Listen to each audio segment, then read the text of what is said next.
بسم اللہ الرحمن الرحیم نحمده ونصلی ونسلم علی رسولہ الکریم اما بعد۔ علامہ سید محمد امین ابن عابدین شامی رحمہ اللہ تعالی اپنی کتاب شرح العقود میں عرف کی تفصیلات بیان فرما رہے ہیں، اور بہت ہی مختصر اور جامع انداز میں انہوں نے یہاں بیان کیا ہے، بلکہ اپنے منظوم کلام میں تو بس ایک ہی شعر پیش کیا ہے، لیکن عرف کے مسئلے پر مستقل آپ کا ایک رسالہ ہے، نشر العرف، جو آپ کے رسائل کے مجموعے میں شامل ہے۔ رسائل و ابن عابدین میں وہ رسالہ موجود ہے، نشر العرف۔ تو چلیے، شروع میں تو انہوں نے یہ بتایا کہ عرف معتبر ہے اور اس کا اعتبار ہوتا ہے، تغیر زمان اور احوال کا اعتبار ہوتا ہے، لوگوں کا عرف بدل جاتا ہے، وہ معتبر ہے فقہ کے بہت سارے ابواب میں،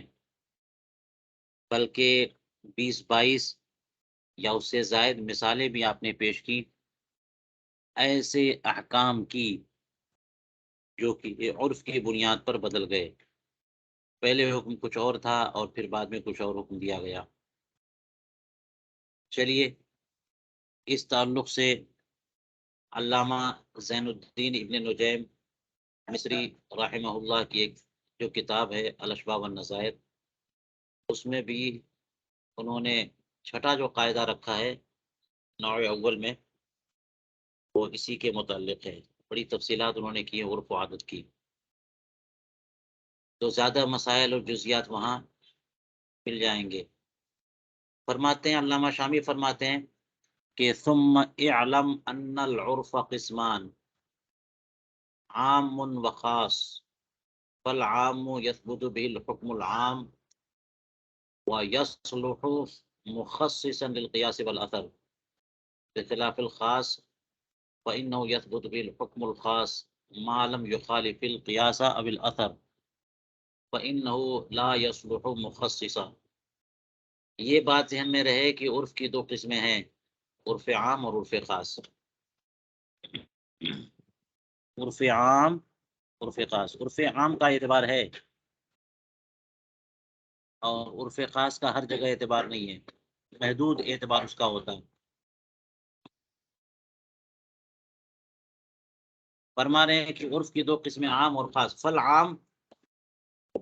تو عرف عام تو وہ ہے جس سے حکم عام ثابت ہوتا ہے، عرف عام ہے تو ہر جگہ وہ حکم چلے گا، عام حکم ہوگا۔ اور عرف عام قیاس کا بھی مخصص ہے اور اثر کا بھی مخصص ہے، یعنی قیاس سے جو حکم ثابت ہوگا اس میں بھی تخصیص کا عمل کرے گا عرف عام، اور جو حکم حدیث پاک سے ثابت ہوگا اس میں بھی عرف عام تخصیص کا عمل کرے گا۔ برخلاف فرماتے ہیں عرف خاص کے، کیونکہ اس سے تو صرف خاص حکم ثابت ہوگا، اور وہ بھی تب جب کہ وہ حکم خاص قیاس کے مخالف نہ ہو یا اثر کے مخالف نہ ہو، حدیث کے خلاف یا قیاس کے خلاف نہیں۔ اس لیے کہ عرف خاص فرمایا کہ مخصص بننے کی صلاحیت نہیں رکھتا، نہ حدیث کا مخصص بن سکتا ہے عرف خاص، اور نہ قیاس میں تخصیص کر سکتا ہے۔ ہاں، نصوص مذہبیہ اس میں تخصیص ہو سکتی ہے عرف خاص سے، نص مذہبی میں تخصیص ہو سکتی ہے عرف خاص سے،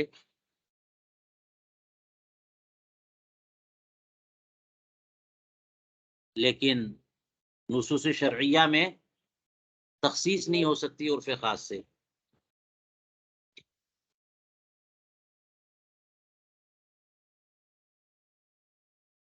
دیکھ لیجئے کیا کہہ رہے ہیں، فَإِنَّهُ لَا يَصْلُحُ مُخَصِّصًا۔ عرف خاص کے بارے میں کہہ رہے ہیں کہ عرف خاص مخصص نہیں بن سکتا، عرف عام مخصص بن سکتا ہے، کس کا؟ قیاس کا بھی اور حدیث کا بھی، یعنی عرف عام کی وجہ سے کوئی حدیث پاک جو آئی ہوئی ہے اس میں عرف عام کی وجہ سے تخصیص کی جا سکتی ہے، قیاس سے جو مسئلہ ثابت ہے اس میں بھی تخصیص کر سکتے ہیں۔ پورے عرف عام اس کا مطلب یہ ہوا کہ قیاس کو کینسل کر دے، یا پورے حدیث کو مجموعی طور پر جو ہے نا وہ ساقط الاعتبار قرار دے دے، اس کو ترک کر دے، ایسا نہیں ہو سکتا۔ عرف عام سے بھی اس میں تخصیص ہو سکتی ہے، اور عرف خاص سے تو تخصیص بھی نہیں ہو سکتی، نہ قیاس میں نہ اثر میں۔ ہاں، نص مذہبی میں تخصیص ہو سکتی ہے۔ اس کی مثالیں آگے آتی ہیں، مثال سے ذرا وضاحت اور ہو جائے گی۔ فرماتے ہیں کہ دیکھو، یہ ایک ٹائٹل انہوں نے لگا دیا ہے کہ حدیث پاک کی تخصیص ہو رہی ہے عرف سے، ترک نہیں کر سکتے، صرف تخصیص۔ ترک کا مطلب ہوتا ہے کہ ایک حدیث پاک کا جو مفہوم ہے مکمل طور پہ اسے چھوڑ دیا جائے۔ تخصیص کا مطلب یہ ہوتا ہے کہ اس کے جتنے بھی معانی اور افراد ہو سکتے ہیں سب پر اس کا اطلاق ہو، اس حدیث پاک کا بعض افراد کو اس سے الگ کر دیا جائے، یہ تخصیص ہے۔ تو عرف عام سے حدیث پاک کی تخصیص ہو سکتی ہے۔ دیکھیے، فرماتے ہیں قال فی الذخیرہ، ذخیرۃ الفتاوی میں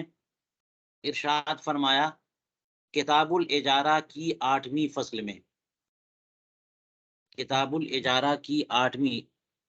فصل جو ہے ذخیرۃ الفتاوی میں، اس مسئلے میں کہ ما لو دفع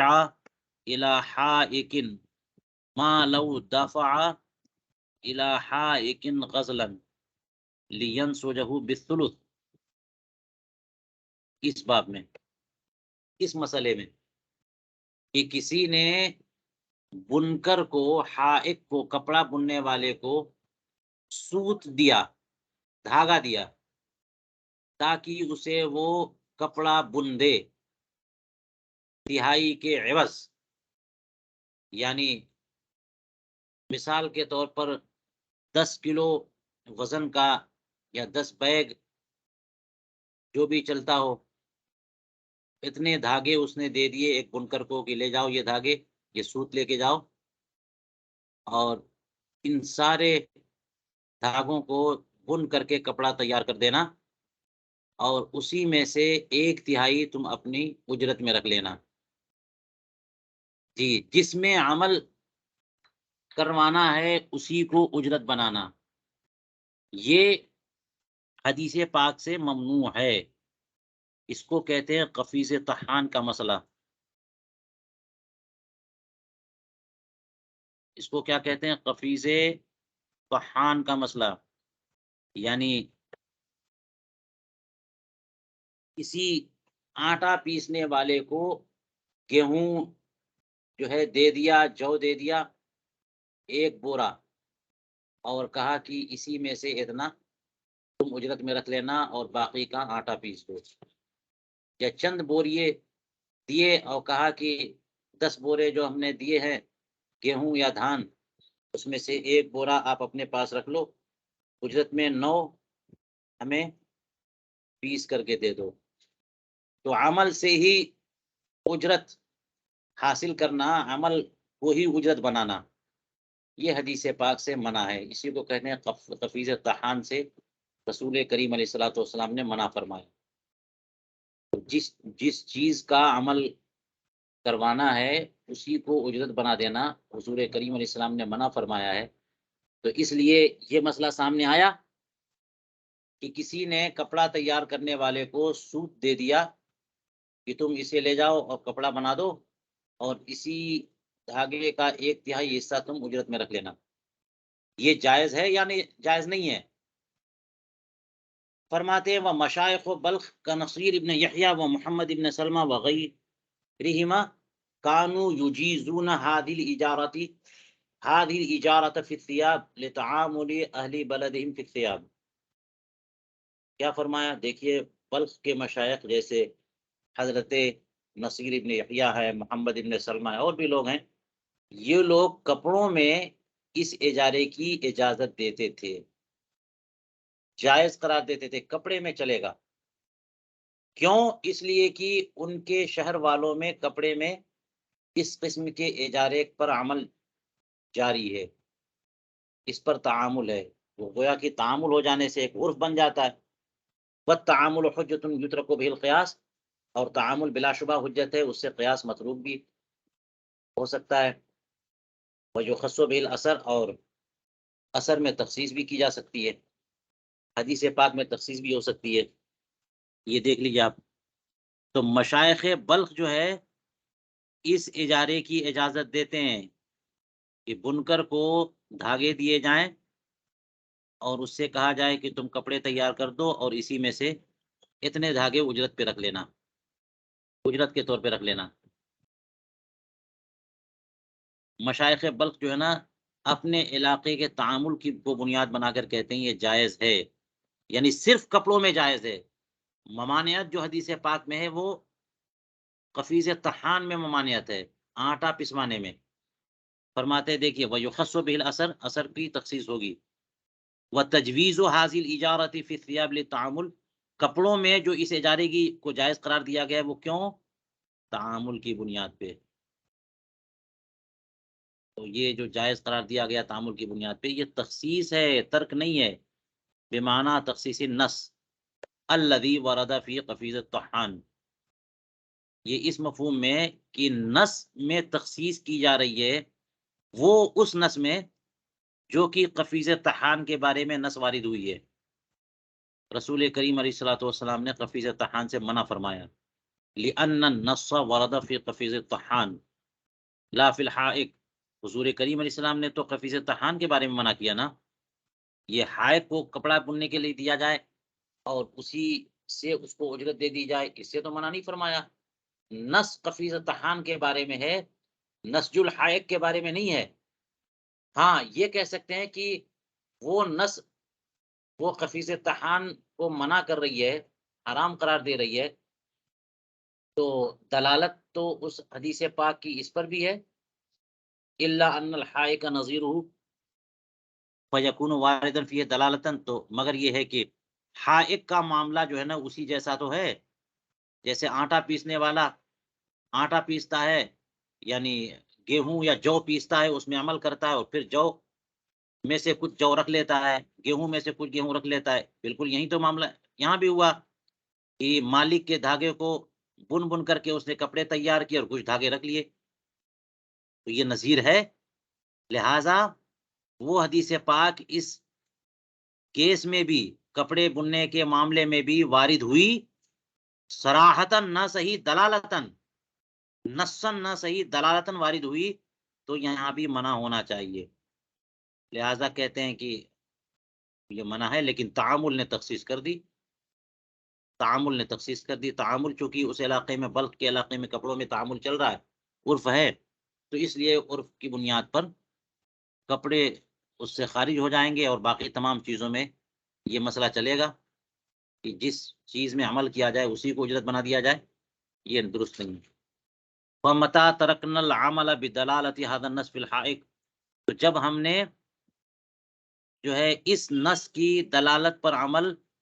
ترک کر دیا حائق والے کیس میں، اور قفیز طحان والے کیس میں ہم نے نص پر عمل کیا، اسی نص پہ آٹا پسوانے والے مسئلے میں ہم نے عمل کیا، کپڑا بنوانے والے معاملے میں ہم نے عمل نہیں کیا، تو نص تو ہم نے نہیں ترک کیا نا، نص میں تخصیص کر دی، کانا تخصیصاً، یہ ہمارا عمل کیا ہو گیا؟ تخصیص، مکمل طور پہ ترک نہیں ہے یہ۔ اور نص میں تخصیص تعامل کے ذریعے جائز ہے۔ جی آپ مثال دیکھ لیجئے، نص میں تخصیص جو ہے تعامل کے ذریعے جائز ہے، دیکھتے نہیں کہ انا جوزنا الاستثناء للتعامل، ہم نے استثناء کو تعامل کی وجہ سے ہی جائز قرار دیا۔ استثناء کا مطلب کیا ہوتا ہے؟ کوئی سامان تیار کروانا آرڈر دے کر کے، جو سامان ابھی تیار نہیں ہے اس کو تیار کرنے کا آرڈر دینا، بیعانہ دے دیتے ہیں، پیسہ دے دیتے ہیں، اور وہ جب تیار کر دیتا ہے تو یہ سامان مشتری کو لینا ہوتا ہے، تو جو چیز ابھی موجود ہی نہیں ہے اس کو خریدنا ہوا، کیونکہ جیسے مثال کے طور پر کوئی جو ہے روٹی پکوائے یا چپل بنواتا ہے، ٹوپی بنواتے ہیں لوگ، اس سائز کا جوتا بنا دو، اس سائز کی ٹوپی بنا دو، وہ ٹوپی یا وہ جوتا تو ہے ہی نہیں عالم وجود میں، ٹھیک ہے، اور سائز وغیرہ دے کر کے بیانہ دے دیتے ہیں۔ اب وہ جوتا جب بنائے گا موچی کاریگر یا ٹوپی بنائے گا، تو بنا کے تیار کر دیا اور جو فرمائش آپ کی تھی اسی سائز کا بنایا، تو وہ بے لازم ہو جائے گی آپ کے اوپر، اسے خریدنا پڑے گا، آپ کو پیسہ دینا پڑے گا، ٹھیک ہے۔ حالانکہ یہ تو بیع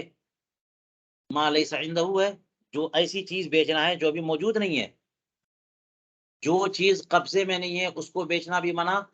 اور جو چیز ابھی موجود نہیں ہے اس کو بیچنا بھی منع، حدیث پاک وارد ہے۔ تو استثناء میں یہی تو ہوتا ہے کہ جو چیز موجود نہیں اسی کو بیچ رہے ہیں، تو استثناء کیسے جائز ہو گیا؟ استثناء جائز ہے تعامل کی وجہ سے، کیونکہ کہیں پر بعض علاقوں میں کسی خاص چیز پر تعامل جاری ہو جاتا ہے کہ اس کو پہلے سے آرڈر دے دیا جائے اور آرڈر پہ تیار کیا جائے، تیار کر کے رکھیں گے تو ضائع نقصان ہو سکتا ہے بنانے والے کا، جی۔ تو یہ معاملہ ہوا استثناء۔ استثناء جو جائز ہے وہ خلاف قیاس تعامل کی وجہ سے ہی جائز ہے، جی۔ والاستثناء بیع ما لیس عنده، استثناء کیا ہے؟ ایسی چیز بیچنا ہے جو اس کے پاس نہیں ہے، مالک کے پاس وہ چیز ہے نہیں، آئے گی لیکن ابھی بیچ دیا، اور یہ تو ممنوع ہے، جو چیز ابھی ہمارے پاس ہے ہی نہیں اسی کو بیچ دیا جائے، یہ تو منہی عنہ ہے۔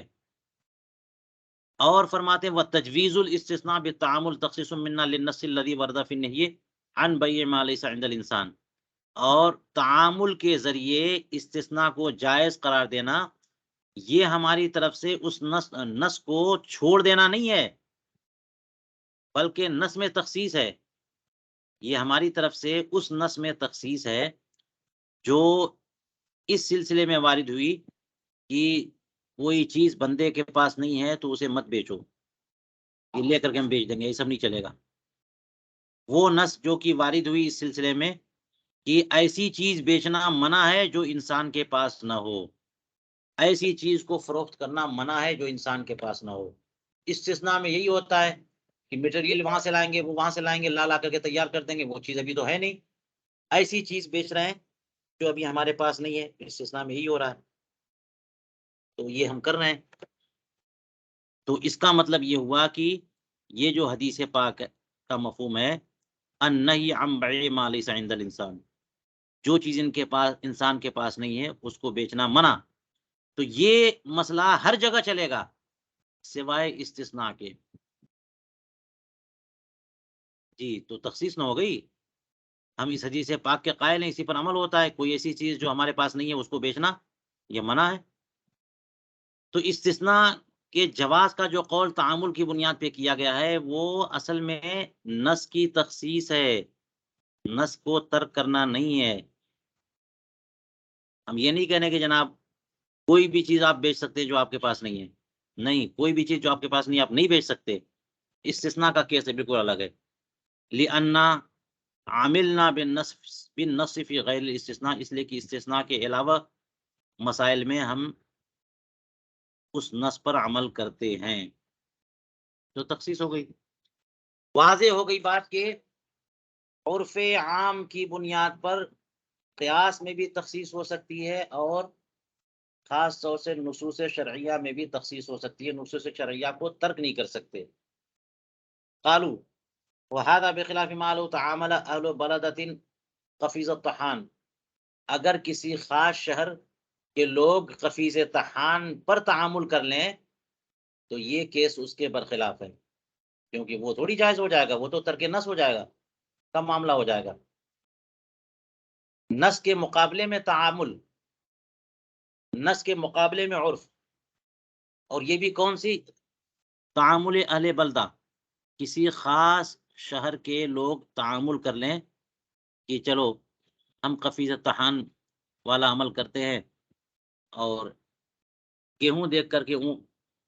آٹا پسوا لیں گے اور اسی گیہوں کو اجرت بنا دیں گے کہ اس کا ایک حصہ رکھ لو، یہ جائز نہیں ہے، اس لیے کہ اگر یہ جائز ہو جائے تو نص تو خاص اسی بارے میں وارد ہوئی نا، تو عرف جو ہے نص کو منسوخ کر دے پھر. اس لیے اس جیسے دیگر مسائل میں تعامل کا اعتبار ہوگا، خود قفیز طحان میں تعامل کا اعتبار نہیں ہوگا. ولا تکون معاملتهم معتبرہ، ان کے معاملہ اور ان کے یہ معاملات معتبر نہیں ہوں گے. لأن لو اعتبرنا معاملتهم كان تركا للنص، اس لیے کہ اگر ہم ان کے اس تعامل کو معتبر مان لیں تو لازم آئے گا کہ یہ نص کو مکمل طور پہ چھوڑ رہے ہیں. یہ نص جو ہے حضور کریم علیہ السلام نے قفیز طحان کے بارے میں ہی تو فرمائی ہے، اور اسی کو جائز کر دیں تعامل یا عرف کی وجہ سے، تو پھر تو یہ نص کو ترک کرنا لازم آئے. تو عرف جو ہے نص کو منسوخ کر دے، نص کو متروک کر دے، اس کی گنجائش نہیں ہے. فرماتے ہیں وبالتعامل لا يجوز ترک النص اصلا، تعامل کی وجہ سے نص کو مکمل طور پہ ترک کر دینا یہ جائز نہیں ہے جناب. کہ کوئی بھی شرعی طور پر کوئی حرام چیز ہے اسی پر تعامل ہو جائے تو وہ جائز ہو جائے، لوگ شراب پینا شروع کر دیں، نماز چھوڑنا شروع کر دیں، وہی جائز ہو جائے، ایسا کچھ نہیں ہے. وَإِنَّمَا يَجُوزُ تَخْصِيصُهُ، تعامل سے نص کا ترک جائز نہیں ہے لیکن نص کی تخصیص بالکل جائز ہے. وَلَكِنْ مَشَائِخُنَا لَمْ يُجَوِّزُوا هَذَا التَّخْصِيص، لیکن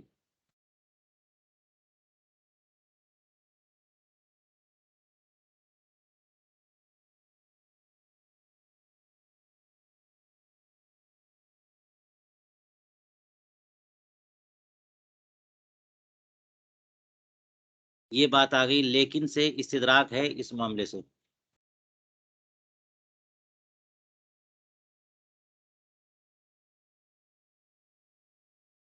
مشائخ بلخ کپڑا بننا اور اجرت جو ہے وہ سوت اور دھاگا ہی اجرت بن جائے، یہ ان کے شہر کا نا تعامل ہے. بلخ کے مشائخ نے فتویٰ دیا ہے بلخ والوں کے تعامل کی بنیاد پر، تو یہ عرف عام نہیں ہوا نا، عرف خاص ہوا. اس لیے مشائخ بلخ نے تو اس کے جواز کا فتویٰ دے دیا، لیکن ہمارے عام مشائخ نے اس کے جواز کا فتویٰ نہیں دیا. لم یجوزوا ھذا التخصیص، وجہ یہ ہے کہ یہ عرف عام ہے ہی نہیں. عرف عام سے حدیث پاک کی تخصیص ہو سکتی ہے، عرف خاص سے نہیں ہوگی. کیوں؟ لأن ذلك تعامل اہل بلدۃ واحدہ، وہ تو ایک شہر کے رہنے والوں کا تعامل ہے، تو تعامل تو یہ تعامل خاص ہوا، عرف خاص ہوا. وتعامل اہل بلدۃ واحدہ لا يخص الاثر، ایک شہر کے رہنے والوں کا کسی معاملے میں تعامل یہ حدیث پاک کو خاص نہیں کرے گا. عرف خاص کے اندر حدیث کی تخصیص کی صلاحیت نہیں ہے، یہ اس سے پہلے آپ نے پڑھ لیا، دیکھ لیجیے.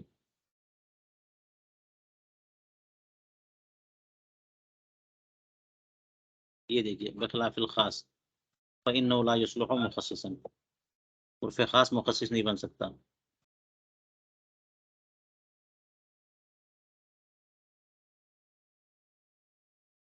وتعامل اہل بلدۃ واحدہ لا يخص الاثر لأن تعامل اہل بلدۃ ان اقتضى ان يجوز تخصیص فترک التعامل من اہل بلدۃ اخرى يمنع التخصیص، اس لیے کہ کسی ایک شہر والوں کا تعامل اگر یہ تقاضا کرے کہ تخصیص جائز ہو تو دوسرے شہر والوں کا ترک تعامل تو تخصیص کو منع کرے گی نا. ترک تعامل تخصیص کے لیے معنی ہوگا. ایک شہر کے لوگوں کا تعامل تخصیص کا مقتضی ہے تو دوسرے شہر والوں کا ترک تعامل تخصیص کے لیے معنی ہے. تو ایک مقتضی ہے ایک معنی ہے، مقتضی ہے معنی ہے، دونوں ٹکرا گئے تو اذا تعارضا تساقطا، اب تخصیص کا معاملہ مشکوک ہو گیا. فلا یثبت التخصیص بالشک، تو شک کے ذریعے تخصیص ثابت، کیونکہ نص نے اس کو شامل کیا ہے نا، تو آپ شک سے کیسے تخصیص ثابت کر سکتے ہیں. برخلاف تعامل فی الاستثناء کے، استثناء میں تعامل، استثناء کے معاملے میں تعامل، کیونکہ یہ تو پوری دنیا میں چلتا ہے. یہ بلخ اور اور مصر اور فلاں شہر اور بغداد، اور اس کی بات نہیں ہے، پوری دنیا میں استثناء چلتا ہے۔ اسی لیے کہتے ہیں کہ استثناء صرف انہی، کیونکہ یہ خلاف قیاس جو ہے تعامل کی وجہ سے جائز ہے، اس لیے انہی چیزوں میں استثناء جائز ہوگا جہاں پر جن چیزوں میں استثناء کا رواج ہو۔ جوتے کی مثال دی جاتی ہے، ٹوپی کی مثال دی جاتی ہے، لہٰذا کسی نئی چیز کا استثناء کریں گے، آرڈر دے کر کے بک کر دے کر کے خریدنا بنوانا کسی نئی چیز میں تو نہیں ہو سکتا، عرف جب تک نہ ہو تب تک استثناء بھی جائز نہیں ہے۔ جی، فَإِنَّهُ وُجِدَ فِي الْبِلَادِ كُلِّهَا، یہ تو استثناء تو تمام شہروں میں پوری دنیا میں چل رہا ہے، عام طور پر استثناء، لیکن کس کس چیز کا استثناء؟ جن جن چیزوں میں استثناء جاری ہو انہی میں استثناء جائز ہے۔ ذخیرۃ الفتاوی کی پوری گفتگو ختم ہو گئی، مکمل ہو گئی۔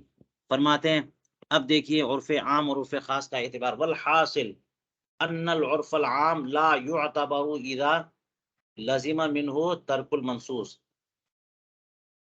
خلاصہ یہ ہے کہ عرف عام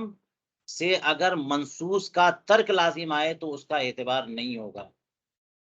منصوص میں تخصیص تو ہو سکتی ہے لیکن منصوص کو ترک کرنا اگر یہ لازم آئے تو ایسے عرف عام کا اعتبار نہیں ہے۔ وَإِنَّمَا يُعْتَبَرُ إِذَا لَزِمَ مِنْهُ تخصیص النص، ترک النص، ترک المنصوص نہیں، نص میں تخصیص لازم آ رہے تو ایسے تعامل اور ایسے عرف عام کا اعتبار ہے۔ اور فرماتے عرف خاص کا تو کہیں اعتبار نہیں ہے، موضعین میں یعنی دونوں جگہوں میں اعتبار نہیں ہے۔ ہاں، وَإِنَّمَا يُعْتَبَرُ فِي حَقِّ أَهْلِهِ فقط، بس جن خاص لوگوں کا عرف ہے انہی خاص لوگوں کے حق میں وہ معتبر ہوگا۔ جیسے واقف وقف کرتا ہے کوئی پراپرٹی، اس کے گھر والوں کا کوئی عرف ہے یا اس کی کوئی نیت ہے، اس کا کوئی، تو اس کا اعتبار ہوگا، سب کے حق میں معتبر نہیں ہے۔ عرف خاص صرف صاحب عرف کے حق میں معتبر ہے، اور وہ بھی کب؟ اذا لم یلزم منہ ترک النص ولا تخصیص ہو، جبکہ نہ تو ترک نص لازم آئے نہ تخصیص نص،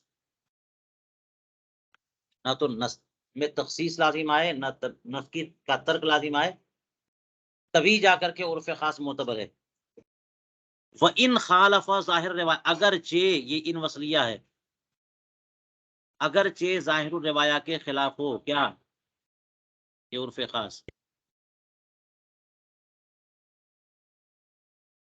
اس کا مطلب یہ ہوا کہ عرف خاص میں سے نص مذہبی میں تخصیص ہو رہی ہو تو چلے گا، یہ پہلے میں نے بتایا تھا نا۔ عرف خاص اس قدر معتبر ہے کہ نصوص شرعیہ کی خلاف ورزی ہو رہی ہو بمعنی تخصیص لازم آ رہی ہو، نہیں، معتبر نہیں ہے، لیکن نصوص مذہبیہ کی تخصیص لازم آ رہی ہو تو یہ عرف خاص معتبر ہے۔ وَإِنْ خَالَفَ ظاہر الروایہ وَذَلِكَ كَمَا فِي الْأَلْفَاظِ الْمُتَعَارَفَةِ فِي الْإِيمَانِ وَالْعَادَةِ الْجَارِيَةِ فِي الْعُقُودِ، اور یہ جیسے کہ وہ الفاظ جو کہ ایمان میں متعارف ہوتے ہیں، قسم کھانے میں، جیسے کہہ دیا کہ قسم ہے میں اپنا اس کے گھر میں اپنا پاؤں بھی نہیں رکھوں گا، تو متعارف یہ پاؤں رکھنے سے مراد دخول ہے، تو اگر سوار ہو کر کے داخل ہو گیا تو بھی وہ قسم ٹوٹے گی۔ اور عقود میں جو عادت جاری ہے کسی شہر میں، اگر وہ لوگ روپے کی ایک خاص قسم کی کرنسی سے لین دین کرتے ہیں اور اس خاص کرنسی کا ذکر نہیں کیا بلکہ نمبر صرف بتا دیا کہ 10 میں خریدا، 20 میں خریدا، تو یہ غالب نقد بلد پر یہ بے محمول ہوگی، یہ عرف کی بنیاد پر، عادت کی بنیاد پر، لوگوں کی عادت جاری ہے عقود میں کہ اسی کرنسی سے لین دین کرتے ہیں، اگرچہ عقد میں بیان نہیں کیا تھا مگر اسی پر محمول کر کے اس عقد کو صحیح قرار دیا جائے۔ تو عقود میں جو عادت جاری ہے وہ بھی مثال ہے من بیانیہ، یعنی بے، اجارہ اور بھی جو بھی عقود ہیں، تو وہ الفاظ اور وہ عقود جو ہیں جاری ہیں فی کل بلدۃ علی عادت اہلھا، ہر شہر میں اس شہر والوں کی عادت کے مطابق، الگ الگ عادت ہے تو الگ الگ اس کے الفاظ، الگ الگ مفہوم ہے۔ وَيُرَادُ مِنْهَا ذَلِكَ الْمُعْتَادُ بَيْنَهُمْ، اور وہ الفاظ بول کر کے جو معنی ان کا معتاد ہے وہی معنی مراد ہوتا ہے، بولتے وہ لفظ ہے اور مراد وہ ہے جو ان کی مراد ہے۔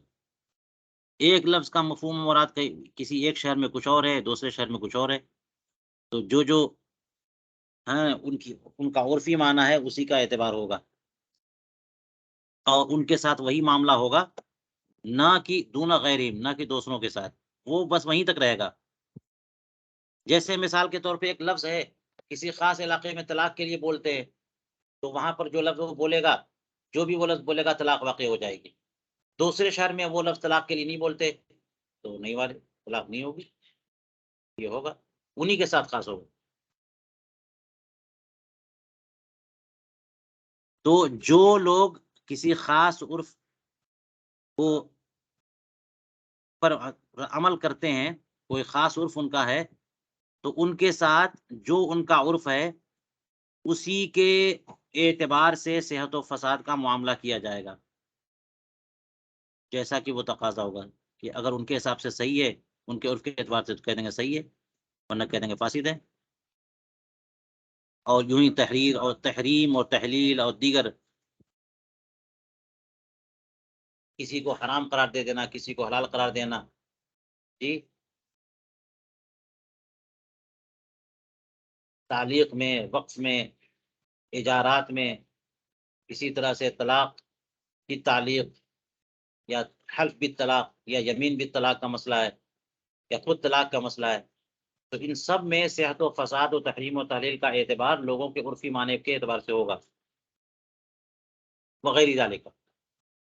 وَإِن صَرَّحَ الْفُقَهَاءُ بِأَنَّ مُقْتَضَاهُ خِلَافَ مَا اقْتَضَاهُ الْعُرْف، اگرچہ فقہائے کرام اس بات کی صراحت فرما دیں کہ اس لفظ کا مقتضا عرف کے مقتضا کے برخلاف ہے، مگر پھر بھی ایک خاص مقام کا عرف جو ہے نا اس خاص مفہوم کو چاہتا ہو تو وہی معتبر ہے، اگرچہ آپ فقہ کی کتابوں میں صریح نص دکھا دیں کہ اس کا مطلب وہ نہیں ہوتا، دوسرا ہوتا ہے، وہ بات نہیں مانی جائے گی، وہ عرفی معنی لیا جائے گا۔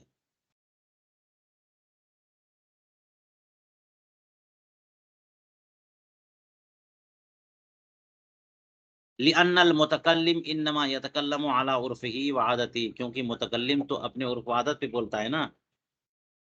اس کا اس کے ذہن میں یہ مفہوم ہے کہ ان الفاظ سے کوئی پراپرٹی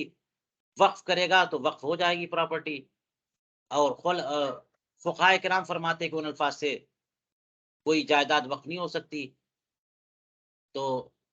ان جزیات کا اعتبار نہیں ہوگا، بلکہ متکلم نے جس عرفی معنی میں جو لفظ بولا ہے اس کا معنی اگر وہی ہوتا ہے اس کے نزدیک کہ اس سے وہ جائیداد وقف ہوتی ہے، تو اسی کا اعتبار ہو جائے گا، کیونکہ متکلم تو اپنی عرف و عادت کے حساب سے بولتا ہے اور اپنے کلام سے وہی مراد لیتا ہے، نہ کہ وہ جو کہ فقہائے کرام نے مراد لیا ہے۔ اس لیے یہاں پر فقہا کے نص میں بھی تخصیص ہو جائے گی، انما یعامل کل احد بما انما یعامل کل احد بما ارادہ، ہر ایک کے ساتھ وہی معاملہ کیا جائے گا جس سے جو اس نے مراد لیا ہے، اور الفاظ عرفیہ کو معمولی تھوڑی سمجھا جائے گا، الفاظ عرفیہ تو حقائق اصطلاحیہ ہیں۔